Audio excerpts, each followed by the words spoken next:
inicialmente. Então, encontra o obstáculo e retorna ao meio original. O que quer dizer isso? Nós vamos ter, então, esse raio incidente, ele vai incidir. Nós temos aqui uma superfície refletora, que é o nosso obstáculo. Então, ele incide, encontra o obstáculo e retorna para o meio original. Nós temos aí dois tipos de reflexão. O primeiro deles é a extremidade fixa, inversão da fase da onda refletida. O que é esse tipo de reflexão? Então, nós temos aí uma corda, ela é gerada, então, ela faz cada ponto da corda subir e depois volta para a posição original. Mas, quando ela atinge aqui a superfície, refletora, a extremidade fixa, pode ser uma parede. A força aplicada nela, pelo princípio da ação e reação, reage sobre essa corda. Então, vai causar um movimento na direção da aplicação da onda.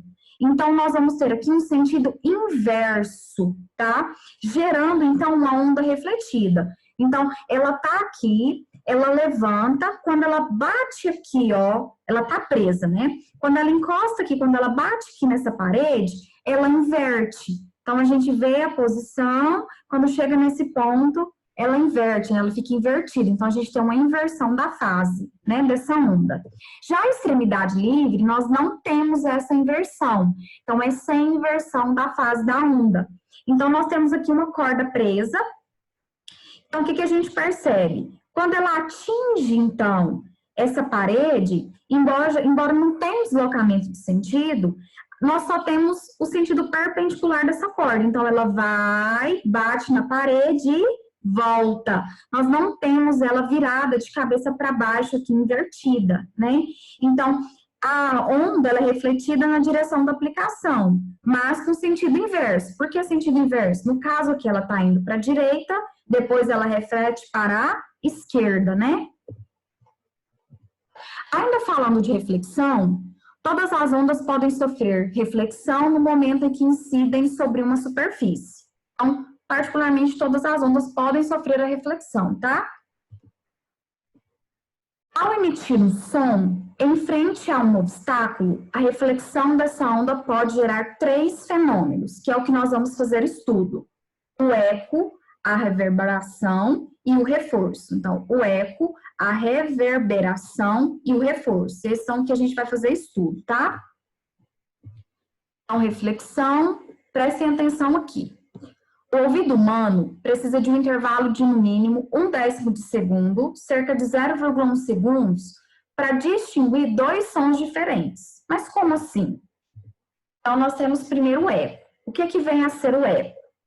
É quando a onda sonora vai até o obstáculo, a distância é igual ou superior a 17 metros, reflete o som e retorna ao ouvido com um intervalo maior que 0,1 segundos. Então, olha só, o que é a situação nós temos aqui? Nós temos uma pessoa de frente aí a uma pedra, né? Ela está à distância aí, ó, de 17 metros. Então, ela pronuncia essa onda sonora, ela bate lá nessa pedra e ela retorna para o ouvido. Então, a distância aqui ó, é 17 metros para ir, 17 metros para voltar. Então, na verdade aí, a distância total é 34 metros, né?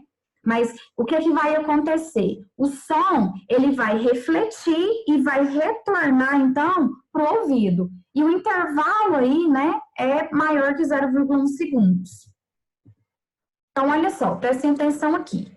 Para ouvir o eco da nossa própria voz, nós temos que estar a uma distância mínima de 17 metros de uma superfície refletora. Então, nós temos aqui uma mulher, ela está a uma distância igual ou superior a 17 metros. Esse valor não pode ser inferior, tá? Tem que ser 17 metros ou mais. Então, nós temos aqui uma parede. Então, para a gente conseguir escutar o eco da nossa própria voz, a gente precisa estar, então, a essa distância de 17 metros ou mais para a gente conseguir ouvir. Então, isso acontece porque os nossos ouvidos, eles apenas distinguem dois sons com pelo menos 0,1 segundo de intervalo entre eles. Então, se não tem essa distância aqui, a gente não vai conseguir ouvir o eco da nossa própria voz. Então, um exemplo. Falo oi. Parte do som sai da boca e vai direto para o ouvido. E a outra parte do som segue viajando até um anteparo. Então, mínimo aí 17 metros. Então, bate nesse anteparo, pode ser uma parede, e volta para o ouvido. Sendo percebido dois sons em intervalos de tempos diferentes, ou seja, maior que 0,1 segundos. Então, nós temos aqui, ó, nessa situação. Por que é 17 metros, né?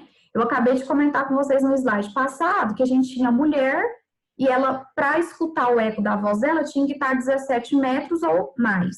Então, por que 17 metros? Então, sabemos que a velocidade de propagação do som no ar é aproximadamente 340 metros por segundo, né?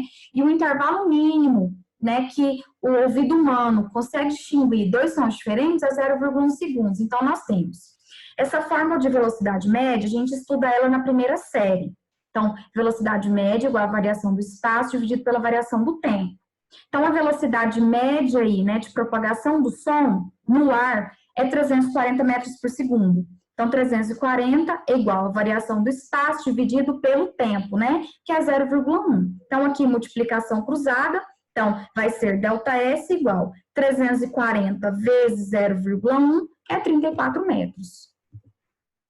Então, aqui nós temos uma situação problema. Número 1.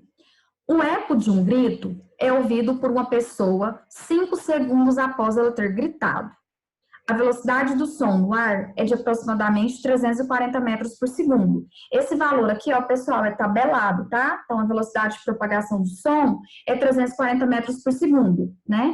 No caso aí, a velocidade. Calcule a distância que se encontra da pessoa à superfície onde o som foi refletido. Então, nós temos aqui as informações do exercício. O tempo que a pessoa ouviu, né, esse grito, foi 5 segundos. A velocidade média da propagação do som no ar, 340 metros por segundo. E quer saber qual é o espaço, então, da pessoa para a superfície que o som foi refletido. Então, utilizando aqui a fórmula, né? Velocidade média igual a variação do espaço dividido pela variação do tempo. A velocidade média é 340, que é igual a ΔS dividido por 5. Aqui eu tenho que fazer multiplicação cruzada. Então, ΔS igual a 340 vezes 5, que vai ser 1.700 metros. E aqui eu dividi por 2. 1.700 metros dividido por 2, que é igual a 850 metros. Só que aqui a gente tem uma explicação por que eu dividi por